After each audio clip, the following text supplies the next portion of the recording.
Paul can't make it this week. He's out working somewhere. Where'd she say he was? In the bathroom. Oh. Talking about a new generation of labor, the kids that are entering the workforce and what's going on with these kids. I don't know if we really say kids anymore. I mean, Man, they're at kids. that age, we Yeah. say kids. So, everyone talks about how things have changed in the industry, and I don't know if it's necessarily the work that's changed or just the people coming in and how you do the work. I mean, everything's still pretty standard. It's just I think expectations have changed. The amount of time that you have to get jobs done, so everyone expects more efficiency, right? Or you have to be more efficient in order to to meet the new timelines. I remember when a building used to take 9 months, a year, or longer. Right? Now everything's fast track. Get everything done in 3 months. Yeah, I remember when I heard that first time, the fast track. I forget the name of the company, but they were like, "This is a fast track job." And I just remembered like everybody was cutting corners, and it ended up being a very horrible job. But I remember the schedule and the scope was just. I was like, "We're supposed to get that done in how fast?" But I'm competitive, so. Right. What's up, Kevin? Kevin watching on LinkedIn. Made it pretty easy. I was like, oh man, that wasn't really that hard, but a lot of moving parts have to be on the same page. I think part of the topic too was how the trades have changed. For me, I mean, been in the trades for 25 years. So I don't necessarily, not the trades have changed, but how the workers have changed. Yeah. To be honest, man, people nowadays are just soft. Like nobody, I'm gonna have to look at it from how I started, where I started, and what I was brought into. And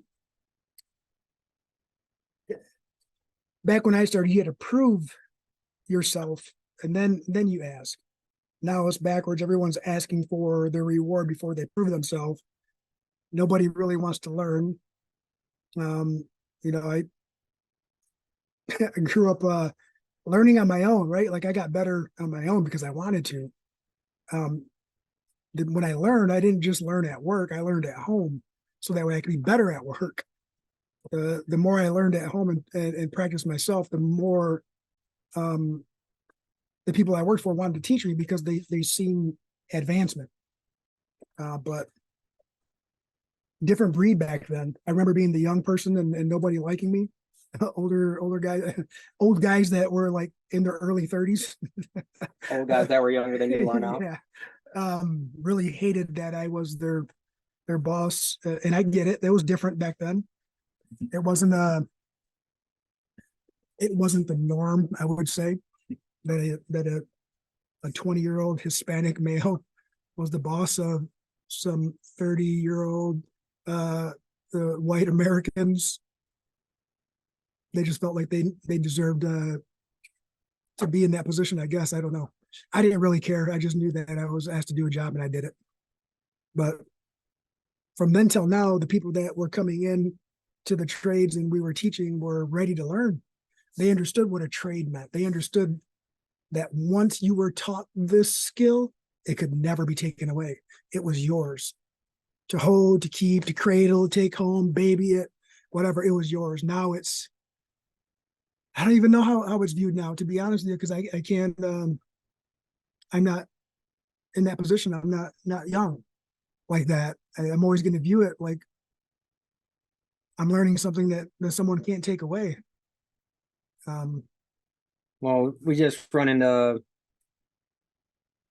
It's weird, right? Because you run into the younger people that will say that they want to learn a trade, but then as soon as that factory comes knocking on the door and they're going to give them 15 cents more an hour than you're giving them right now, they're jumping ship right away. Yeah. So that's kind of what has changed, right? Because they don't look at the process of from point A to point B. They just come in and be like, I want to do flooring.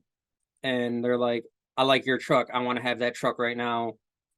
Why aren't you paying me enough to have the same truck as you? It almost seems like that's the mentality of the generation that's coming to work right now. Like you said, they want everything right now, but then they're also the ones that are like, they always feel like they deserve more no matter how much you're giving them. And I don't think that's Yeah. necessarily a generational thing, because that's been happening for years.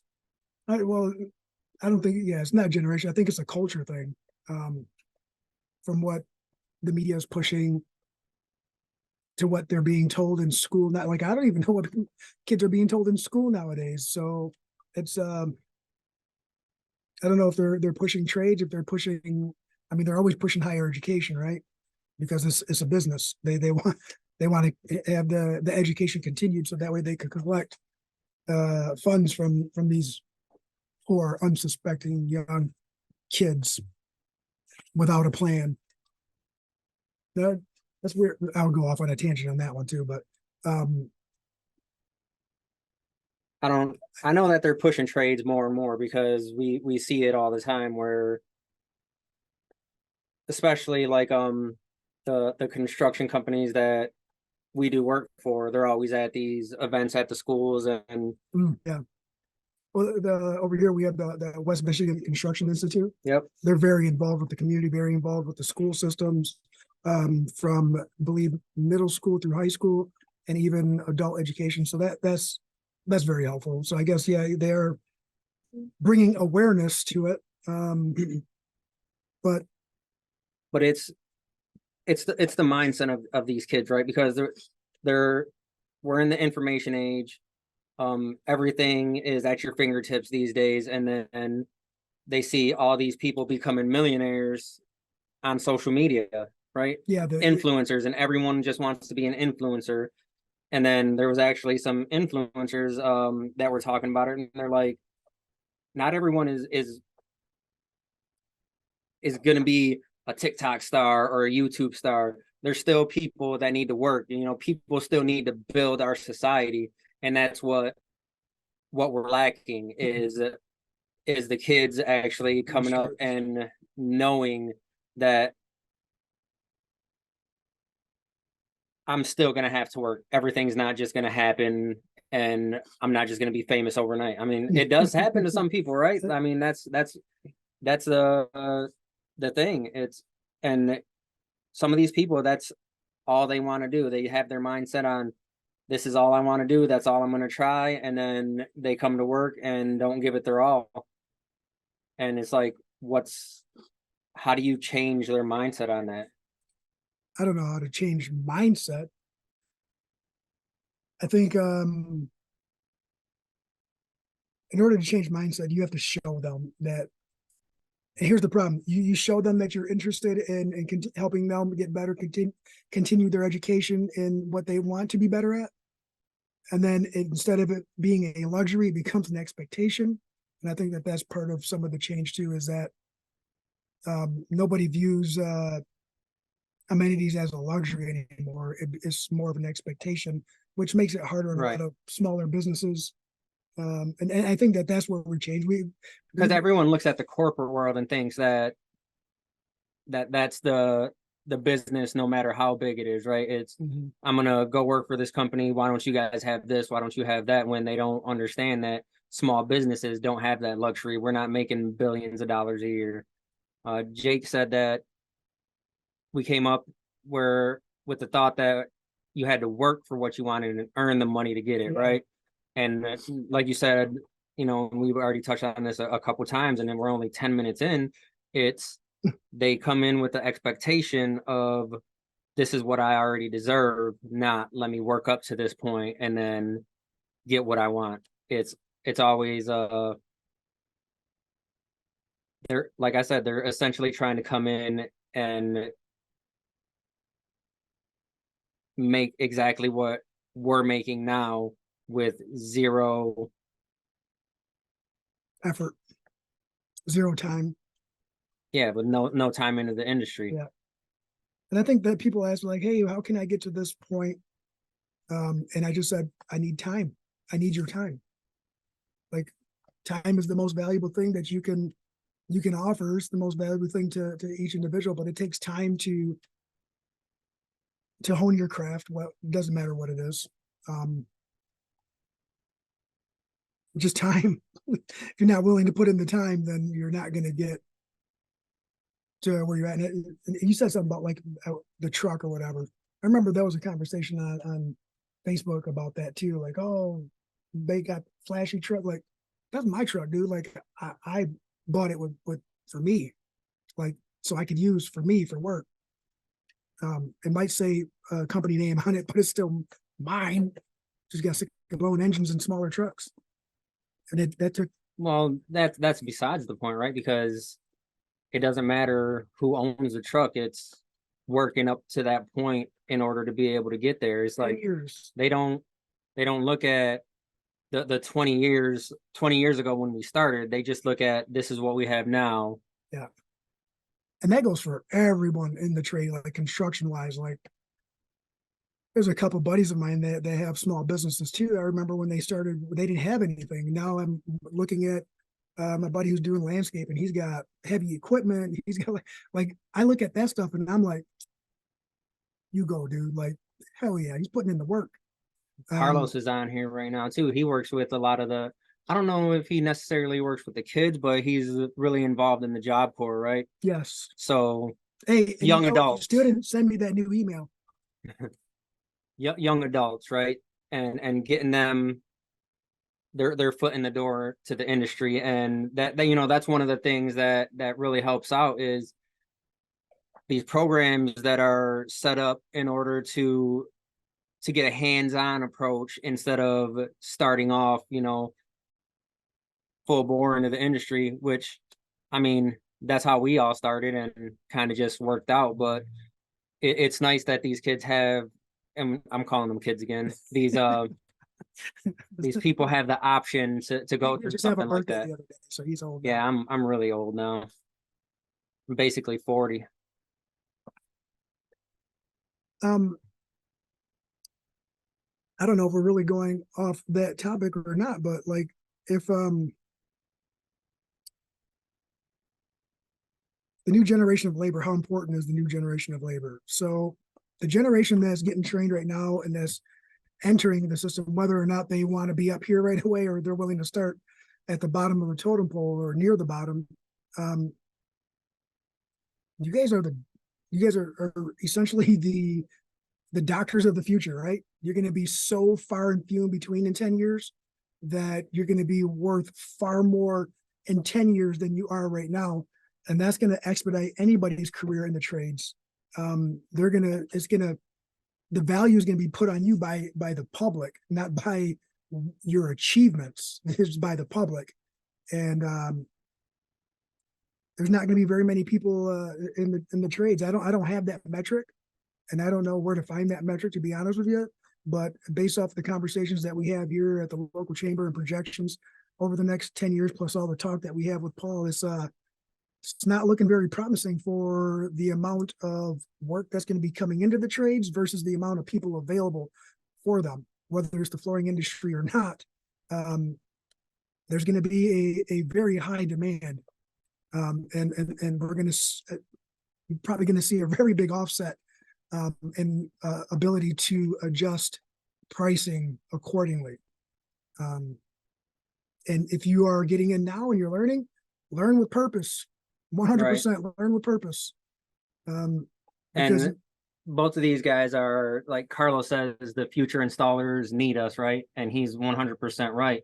And then you look at what Jake is saying, he's like, a lot of the guys out there didn't really teach the young people coming in, right? We constantly touch on this too. It's where it's like, I'm not going to teach you because then you're going to start taking my work. So in a nutshell, like not we, but like industry wide, we as an industry kind of put ourselves into the position that we're in. And well, that's where the word trade secret, right? Like, that's a trade secret. Well, you know what? Should never have came up with that term, because that's what put us in the position we're in now. Nobody wants to go somewhere and devote their time to not learn everything, to not learn the secrets. I would rather teach somebody how to do what I know how to do, so that way I can do something else and move on. But And that's, something that the kids coming into have to understand as well, though, right? It's you have to start at the bottom and work yourself up to the top. So you're going to be doing trash. You're going to be doing, the thing that no one necessarily wants to do, but still have to get done. it's part of the process. And that's where I can see where, a lot of the not teaching comes in, because a lot of the time, and some of us, I'm guilty of it.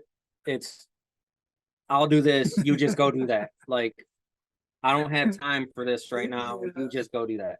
And that's where the fast track projects came into play, right? Like before, when I started, and just in general, back in the day, you'd have time to teach and train people. Once everything got fast tracked, and that became the new control, that became the new standard and expectation. Your window of opportunity to teach comfortably shrunk, right? So you had to get more people with more skills faster to get the job done in a shorter amount of time, but then we're still expected to pass on information and train properly. And that's where like the unions and all that have a one up, where they have their own requirements and training programs, and some of them that, like, they have to go every other weekend or one weekend a month, right? And it's unpaid training. Yeah. And that's what a lot of the guys don't understand. It's that a lot of what you learn has to kind of be on your own time, whether it's a half hour a day that you're not scrolling on social media and you're actually learning something. I mean, look at all the publications that are out, right? Grab one of the flooring magazines, read an article. There's plenty of guys that are sharing their knowledge that you can learn, just a little bit, something that you didn't know yesterday, you can learn today. And take that time out. And like I said, like, many small time make big time. It's read this today, read that, in a few days, read the bucket, grab some literature out of whatever flooring that you're doing, and read up on it. It's the amount of people that don't know that there's actual standards in flooring installation is mind-boggling. And I think that's where we have a leg up on the new people that are coming in right now, is because you can teach them right off the bat. There's standards. This is what we're following. NAFCT, I've got their hat on today. Their substrate and subfloor program is amazing. We've been doing this for over 20 years, and we learned so much on going through that. It's crazy the amount of information that you don't know you have until you actually have it in front of you. Yeah, it's this is one of those things, like Daniel says, another tool for your toolbox is coming into the industry right now. And in order to be prep for the future, man, you better load up that toolbox with as much as you possibly can. I think the future of any industry, flooring or any industry in the trades, is going to be in a very bad shape or a very bad condition if you don't start loading that toolbox sooner than later. And Jake says right here, the guys that taught us weren't necessarily, and I'm not reading verbatim, but they weren't the nicest, right? It's get this done, or guilty, or they get angry. And it's like and then he says right after that it takes a lot of patience to train the new people. And it really does, because we're not training the same people that we were 20 years ago. Yeah, there's definitely and that's what it is they're approaching life through a different lens than what we had, right? The lens that they have now is the same way. Like, my son's 10 years old talking to me about gaming PCs and all that. I don't know anything about that stuff, right? But that's what he's growing up with. Like, he's 10, he knows a lot about that. And Daniel's only 6 years younger than I am, and the difference in knowledge on tech versus in that 6 year gap was very substantial. So he grew up through it with a different lens than what I did, even 6 years apart. I can only imagine 20 years apart, 25 years apart. And that's what we're dealing with right now. And it's not just the world changes, technology changes, everything changes, and then we have to start looking at ourselves too through that lens. And like, you can be like those guys that you learned from and be an a-hole all the time, or you can channel your inner woosah and have to just let me back up a little bit and think about what I'm going to say before it comes out of my mouth. And sometimes it's real hard. Sometimes stuff just comes out still, but it's like, so like in baseball, we use the 24-hour rule, right? It's, if you see the coaches doing something that you don't necessarily like, or the kids doing something, it's like, you don't approach them right away and say, this is what's going on, this is what needs to change. It's, let me take some time, process it, think about it. And then, I mean, a lot of the times it's like, I come out 24 hours later and it's like, you know what? I kind of understand why they were making the decisions that they were. Do I agree with them still? Maybe, maybe not. But at the same time, I understand why those decisions were made. So it's us having to take a step back and look at the new generation that's coming in, and realizing that they come from a different time. They're not going to be like us, and kind of empathize with them and almost baby them into the industry, right? It's like, no, we don't want to give you everything you want, like right off the bat, but we're going to explain to you that this industry can be lucrative and you can have a great life. It's just a matter of how much are you going to take the reins on it and control your learning to the point so where I want to be able to just delegate to you without having to micromanage, right? Hey, go do this. Well, I don't know how to do that.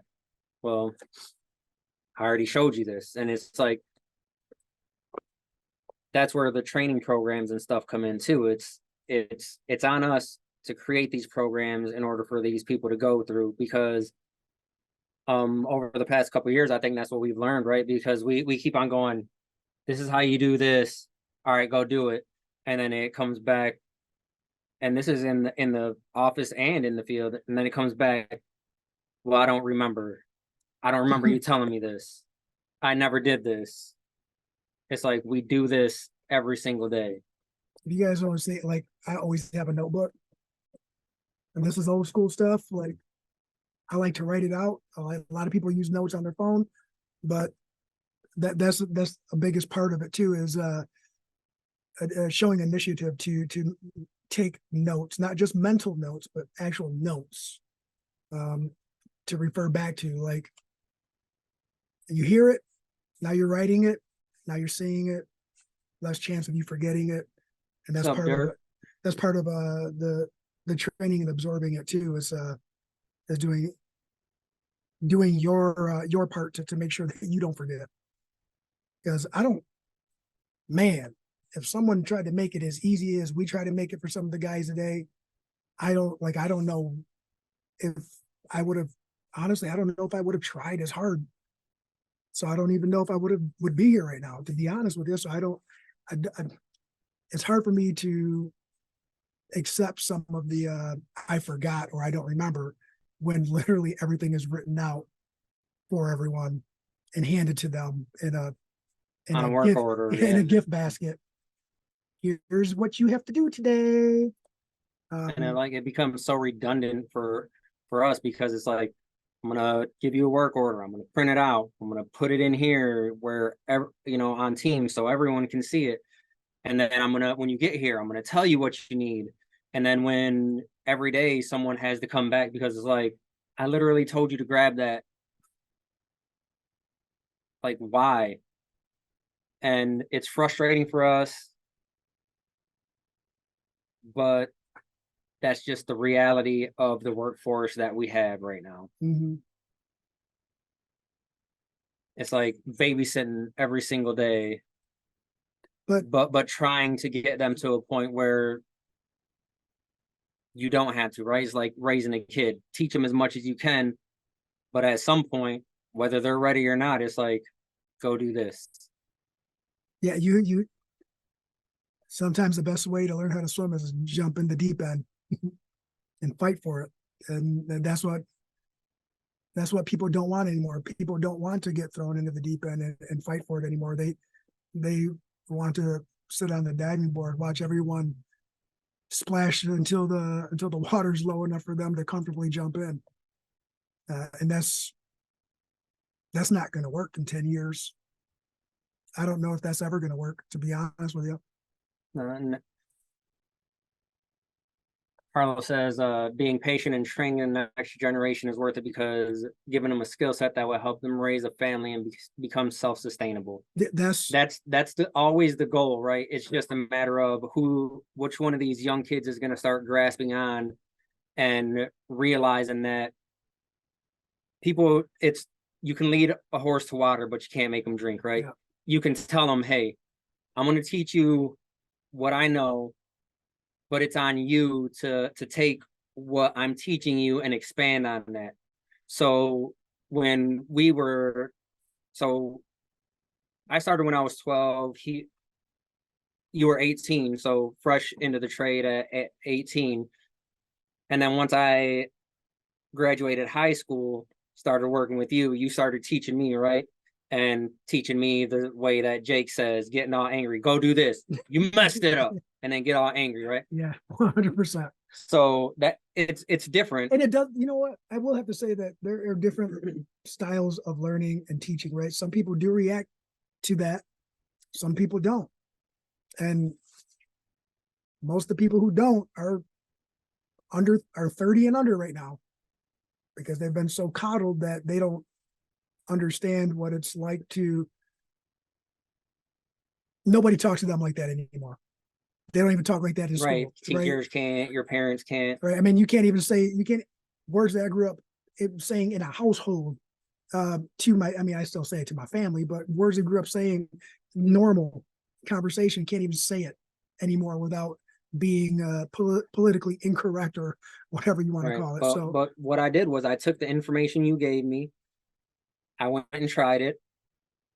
Maybe I did it like you. Maybe I was like, this ain't working for me. Let me figure out a different way. But I didn't just give up or not expand on that. I took that knowledge that you gave me, went and did a little bit more, expanded that, made it better. And then for you.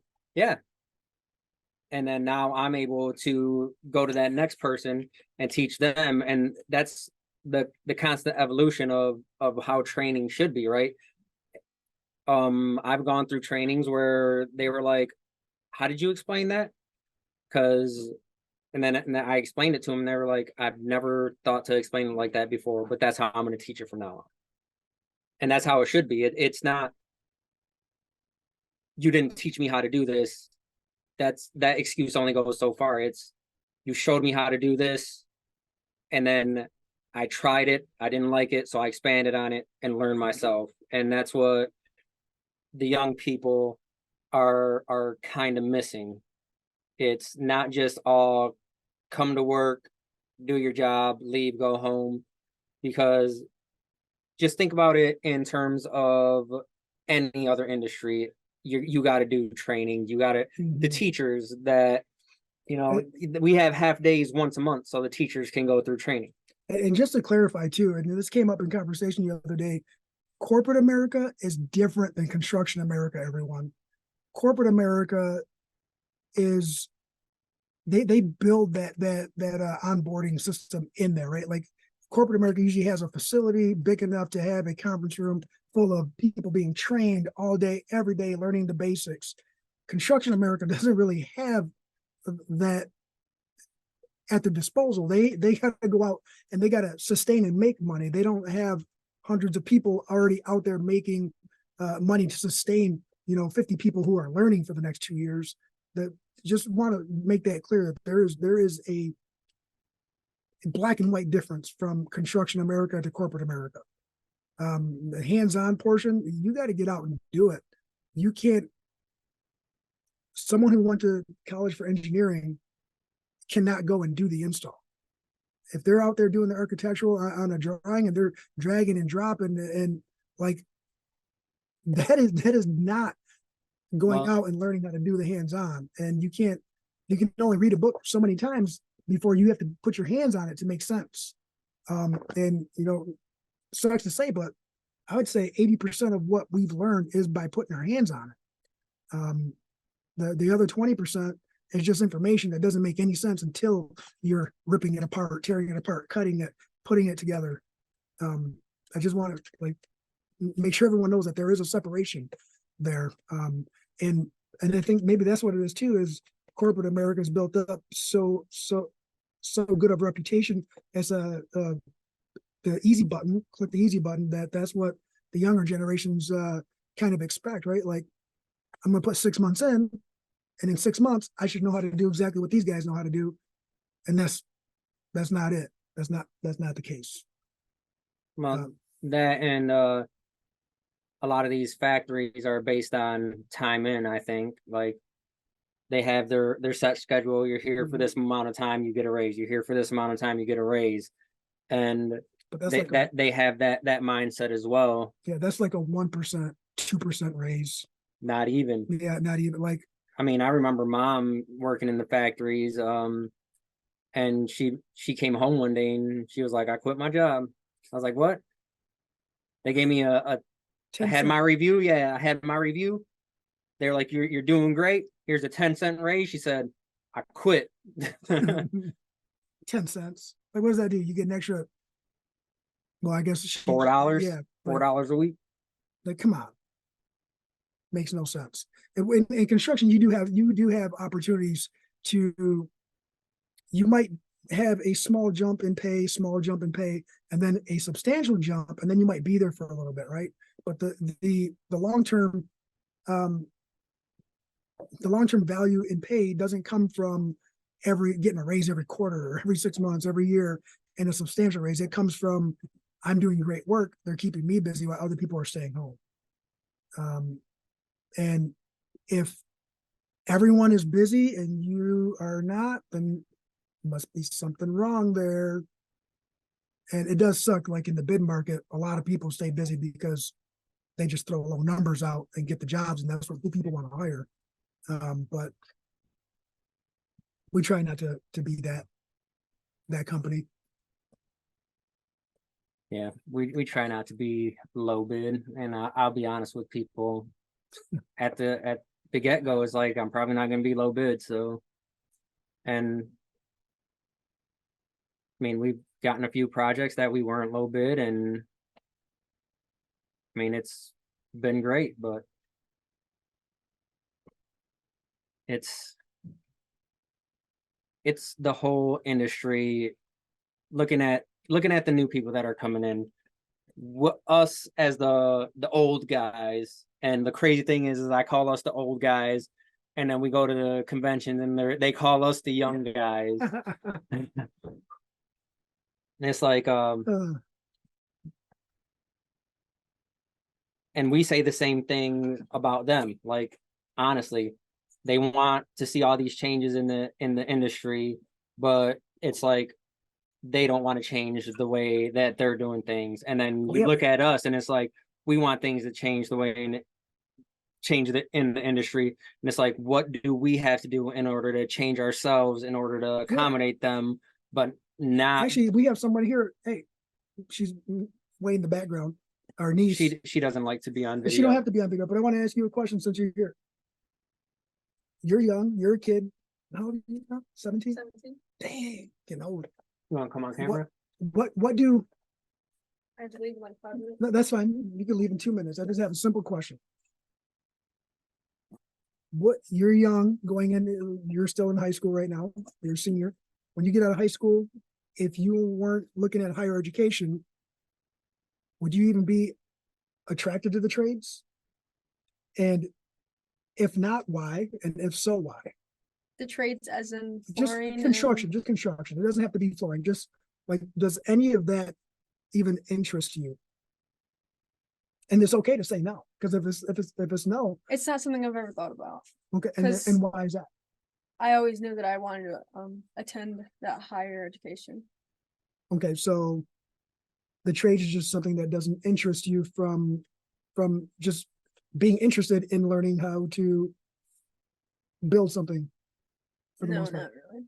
Okay, and what is interesting to you and maybe some of the people you go to school with? Like, what does everyone talk about? Like when I grow up and I'm 21 years old and I'm a full grown adult and I know everything, what are they going to do? What is that everybody talk about nowadays in school? In high school? Yeah. You don't really hear about when I grow up or when I'm 21. It's when I go to college and how much fun I'm gonna have. Okay. How much parties I'm gonna go to. So you heard it here first. That is a big problem. And that's all students, right? Because I know the teachers ain't talking about that, Oh no. right? So that's the students. So that's all on perspective. And so what is leading that perspective? And whatever is leading that perspective is also creating the expectations. So It's where the times have changed, right? So you look at it, you got to get out of here. You got basketball. people are staying with their parents longer and longer these days. It's not you're 18, get out, go find something else. I told my kids that the other day. I said, man, as soon as you guys turn 18, guess what? You're out of here. They're like, what? So we're essentially creating a generation of people that think that they can just coast on in their parents' basement or whatever and don't have to worry about their own thing. This is all like our thoughts, guys. Don't hold us to it, or don't think that that's what society is thinking or how every person who is old like Well, Daniel thinks. That just makes it so, that puts into perspective why they come in thinking that things are just going to be handed to them because they've been having things handed to them their entire lives, Mhm. right? The participation trophies, Oh yeah. everything like that. It's I showed up, pay me. Yep. And the horrible thing is that there are jobs out there that it's like you work today, get paid today. I've gone through some fast food drive-through that's like apply, work today, get paid today. So they work their shift, they get paid that day. That's crazy to me. I don't know how you can sustain long-term employees like that, especially if they have, and me, I'm always going to revert to how I grew up, especially if they have habits that could prohibit them from showing up to work the next day. But you made me think about something too, right? Everything was handing them. I wonder, like, if we were to compare a kid, we'll just take an age, like an age of transition, right? So let's say a 12-year-old kid from 50 years ago, a 12-year-old kid, ever do increments of 10 years, starting 50 years ago till now. What was the responsibility of a 12-year-old kid or expectations versus now? And I think that would kind of shed the light onto why. So maybe it's not even the generation. Yeah, maybe yes and no, because it's all depends on how you grew up, right? Because right. we grew up with raising our kids and then in sports, right? And we constantly push sports because kids have to learn how to be coachable. You can't just show up and be like, all right, I deserve this. It's show up. I'm going to prove to you I'm worth something. This is what I want to do. Like my son, I want to pitch. What does he do? He works really hard on perfecting that craft to be that in that spot. So that's what we teach, right? And then at the same time, it's, Dad, I really want to do this. At 9 years old, go ask your coach. I'm not going to do that for you. Oh, dude, yeah. And that's where, like I was just listening to Simon Sinek, right? And we bring him up a lot too. And he says that the younger generation are the people that don't like to ask for things. They just show up. You're not giving me what I want. I'm leaving. It's never, I'm going to come in and I'm going to talk to you. Hey, this is what's going on. I have this going on at home. Can you guys do something for me? Or can you help me out? I think I need, just ask for something, anything. Mhm. And they don't like to ask for raises. It's, I've been here for 30 days. They didn't give me a raise. I'm leaving. And Mhm. that's the mindset that the generation has right now. And that's not coming from us. That's coming from someone that actually has to deal with this and deal with these people on a daily basis. That's the mindset that they have. Right. And if you think about it too, like the people who, like, just for us, right? Even the most recent person who left, there was zero communication as to likes and dislikes. And we come here on Monday. This was taped to the door. Yeah, I quit, which is fine. At least he left that. A lot of people don't do that. Yeah. They just stop showing up. So I guess you could look at that. But I have never quit a job or left a job without having a conversation with the person that was in charge or the person above them. I've never, and I have to go back, right? Like I got to go back to when I was younger. But even when I was in construction, I've never just like, I quit. It's, hey, you got a minute to talk and talk things through. And I've always done that. I don't know any other way. Like I feel like no matter how upset I am at a situation or if I felt like I was being taken advantage of, I still feel like it's worth a conversation because it's a learning experience for both sides, right? I get practice at expressing myself. They get practice at being better or seeing some cues that could lead to something else. And that's, that can benefit both sides. Right. Because everything is learning opportunity. Yeah, always.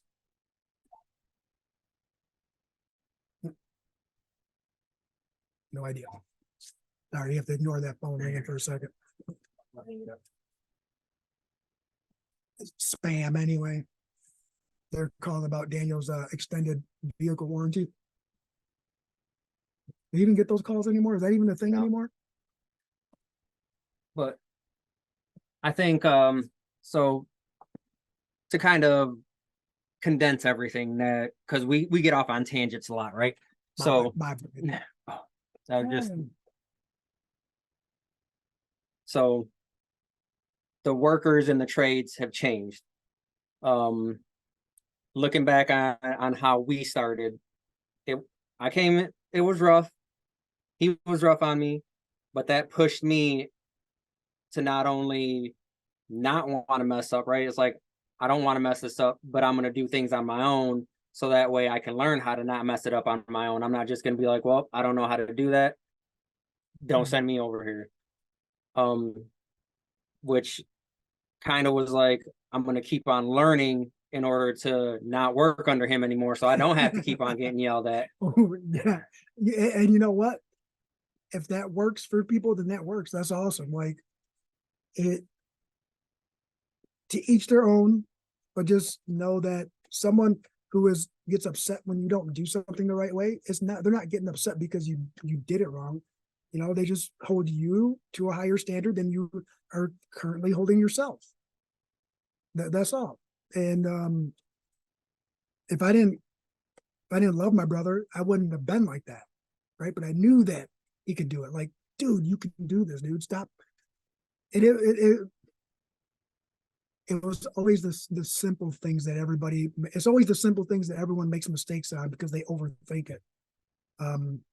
So I guess don't overthink a career in the trades because it could be well worth it. There was I saw a video. He's talking about Simon Sinek. I think I saw it's a TikTok or something like that. They did a metric of they used a plumber versus a doctor, and at the same age out of school, someone who became a plumber was in a better financial situation at like the 20-year mark than a doctor was. Granted, depends on what kind of doctor, how long you went to school, like how long you right, and focus on specialties. And you have to be in the right company with the opportunity for growth in order to get there, right? But you also have to put in the work. right? Oh. And when going back to when we started again, we started on 1099s. We didn't know the difference, right? The internet was still fairly new. They still called it the web. They even call that anymore? The World Wide Web, Yeah. it was still fairly new, and we didn't just hop on Google and search up anything we wanted to. We didn't have uh Chat GPT to do everything for us. But we started on a 1099, and then it wasn't until you go to file your taxes and it's like, what do you mean I owe money? And these kids know better these days. A majority of them do. I mean, don't get me wrong, there's still plenty of people out there that probably don't use technology, right?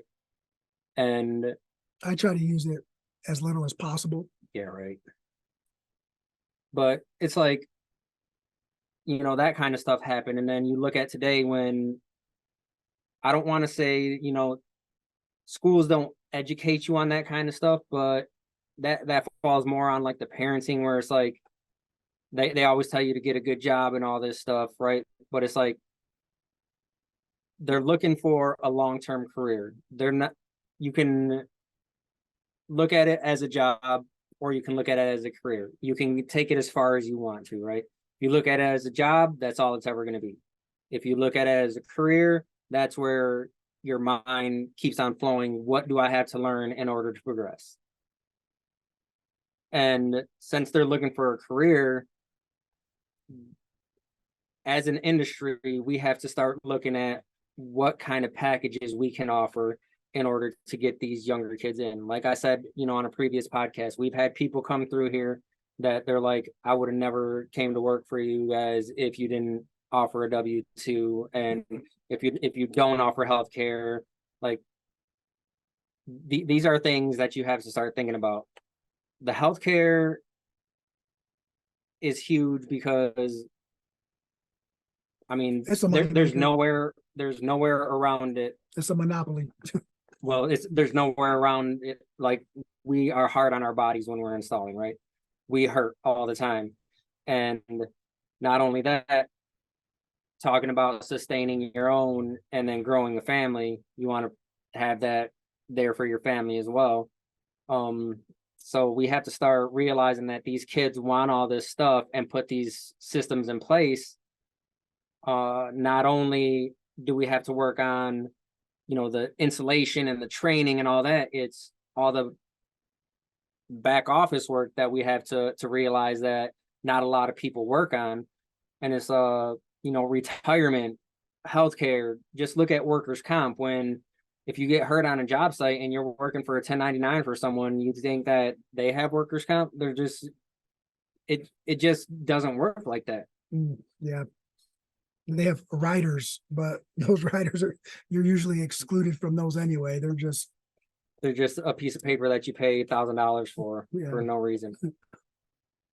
So there's a lot of things that go into these new people that are coming into the industry, and how this new generation thinks beyond just being on their knees. It's, yeah, they can come in and they'll show up every day, but it's on us to tell them, like, I can only get you so much information. You actually have to want to learn more. And if you don't want to learn more, then you're in a job. But then you keep on asking me for a raise, but you're not showing me any progression. You want the benefits of a career, but only putting forth the effort of a job. That's the first time I've ever said it like that. And wow. It's a really odd way to look at having a career or a job. And this sucks too. Like, even my jobs, when I had a job, fast food restaurants, I still gave 110%. I still tried to learn everything. I didn't like having to depend on people to do certain things. I'd just rather just get it done instead of waiting. But I think we're almost at our hour anyway. I didn't even think we were going to go that long without Paul. No, so the kids are looking at it that way, and us as the people that have been in the industry for a while, we need to look at it as we can say that, you know, we're not we're not huge corporations, but we kind of have to start thinking like a huge corporation when it comes to down to just even the Mhm. installation.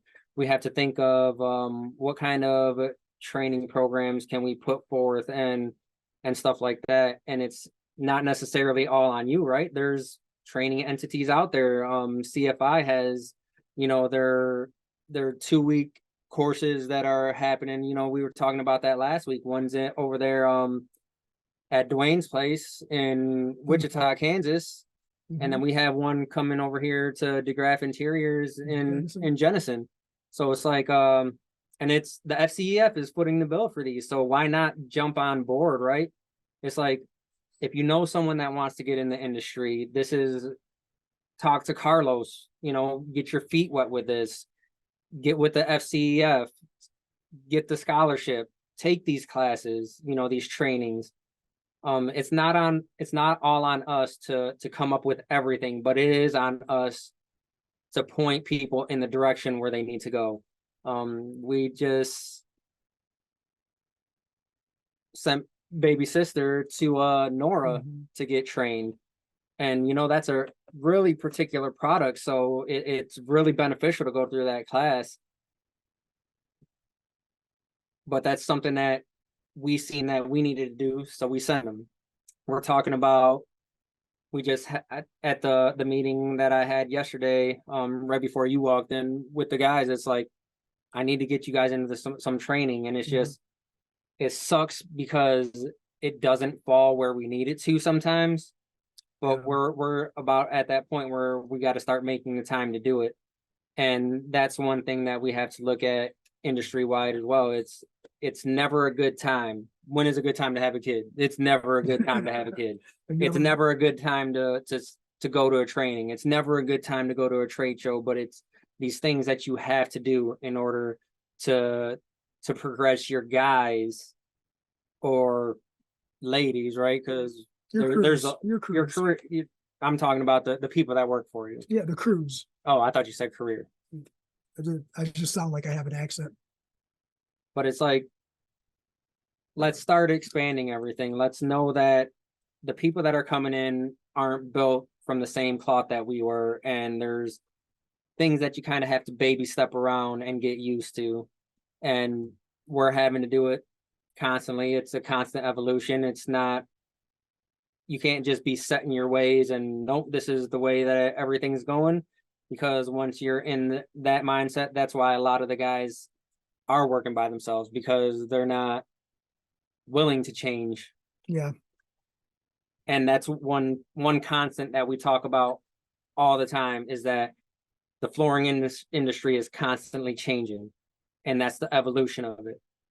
The products are changing And you have to look at it that processes. way as a business as well. It's a constant evolution. Like you can have your, don't get me wrong, you want to have your solid core, right? You want to have your mission, your values, you know, write all that down and then expand on that. But know that things change and that the people that are coming in the industry right now are different than when you came into the industry and realize. And a lot of what we do, like we talked to Arena when she was just in here a few minutes ago, and you know, you ask her some questions and think back to when you were that age, which was different because we weren't in the same position as she is. But you know, her friends are, what college are we going to go to so we can go party? I have plenty of friends that went to college and partied, and have friends right now that are going through AA because they never stop partying. So it's Creatures of habit. So and that's where if you instill in your nephews, nieces, your children that life is going to be on easy street, and you just say, hey, just go and ask for this instead of go and prove you're worth this. And I think that that's where a lot of the issues come from for the trades. Nobody wants to prove their worth. And like we say every single time, communication is everything. Talk to your kids, talk to the younger people and ask them. Like, you don't know if you don't ask, and that's what we constantly do. You know, we ask her, we ask some of the younger people that come through here, and we're grateful that some of them just tell us, you know, I wouldn't work here if you guys didn't have these benefits, if we weren't W-2. Just start asking and change your mindset. We're trying to change ours. Meet us in the middle. And that way we can keep on growing this industry and get these younger people in the door. And that way when they're our age, they'll be going through the same struggles, just a different generation. It's, I mean, you look at it like that, right? It's like every generation complains about the generation that comes after them. They're lazy, they don't like to do this, they don't like to do that. But that it's that constant evolution. Jake says, where can he get some PF swag? I think Jake, you need to just come visit us, bro. Text one of us, and when you got some free time, come over to the office and say what's up. And just so you guys know, like Jake and I go way back before flooring days. Well, he said that you were at his house when you found out that you were starting your flooring career. He said you got I got the what? When you got the call. That was like 50 years ago. That was a long time ago. But we're about at the hour, guys. We're gonna wrap up. Change your mindset. Any young folks out there want to add to this, please comment. You know, like us, subscribe. We got the Huddle Podcast Facebook page now. Subscribe to the podcast on Apple, Spotify, YouTube, wherever we're at, man. Just look us up, find us. Right there, we got the QR code right on the screen. If you on your phones, you can actually take a screenshot, and if you go on an iPhone, you can anyways. If you go to your photos on the QR code, if you long press on it, it'll take you right to the site. So it's like I was right now years old when I learned that.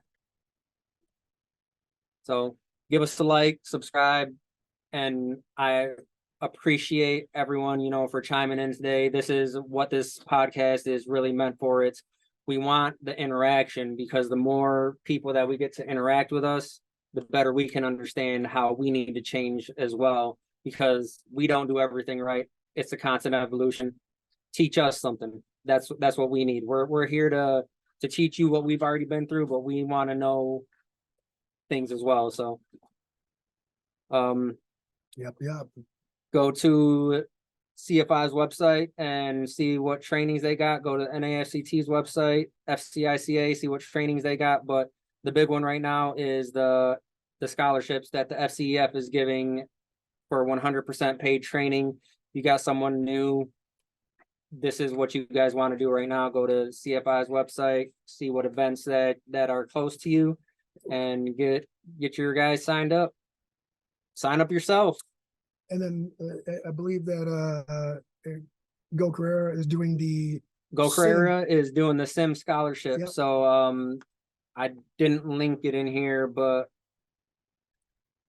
if you go to the podcast on one of the like Spotify or Apple, I believe I have a link in there. And follow the Huddle on Facebook too. If you guys are have a chance, go ahead and click on it. I believe I shared the live feed from the Huddle, so just go ahead and click on that and follow that as well. So Jake says this is his